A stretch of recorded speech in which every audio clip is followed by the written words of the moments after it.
ভুয়াপুর উপজেলায় আমি যোগদান করেছি আজকে আজকে সহ 20 দিন মাত্র। তো এই উপজেলার আসলে সবগুলো ইউনিয়ন পরিষদ ওইভাবে বা সবগুলো ইউনিয়ন আমাকে আমার ঘোরাও হয়নি। এর মধ্যে আবার হচ্ছে আমি ভারপ্রাপ্ত ইউনো হিসেবে দায়িত্ব গ্রহণ করেছি। তো এই ইউনিয়নে আমার এই নিয়ে দ্বিতীয়বার আসা। এর আগে আমি একবার এসেছিলাম।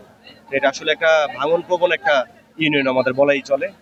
তো আমাদের যে এই যে প্রাকৃতিক দুর্যোগে ক্ষতিগ্রস্ত যে পরিবার, দুস্থ পরিবার, তাদের মধ্যে যে ত্রাণ সামগ্রী বিতরণ একটা কর্মসূচি, সেই কর্মসূচির অংশ হিসেবে আজকে আমরা 240টি পরিবারের মাঝে আসলে শুকনা খাবার বিতরণ করলাম। কিন্তু আসলে এটা খুবই নগণ্য। তো আমরা ধারাবাহিকভাবে পর্যায়ক্রমে আরো যে ক্ষতিগ্রস্ত পরিবার আছে তাদের মধ্যে আমরা এই ত্রাণ বিতরণ যে কার্যক্রম, সেই কার্যক্রমটা আমরা চলমান রাখবো, এটা থাকবে। এবং এরই পাশাপাশি আমি অলরেডি গতকাল এর আগের দিন যখন এসেছিলাম তখন হেঁটে দেখে গিয়েছি যে কিভাবে ভাঙছে। এবং এই স্কুলটা আসলে খুবই ঝুঁকিপূর্ণ অবস্থায় আছে।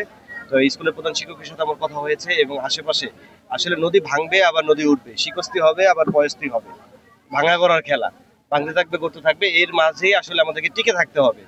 কিন্তু এই ইউনিয়নবাসীর জন্য তাদের যতটুকু সহায়তা দরকার এবং আমাদের সাধ্যের মধ্যে যতটুকু থাকবে আমরা ইনশাআল্লাহ করব।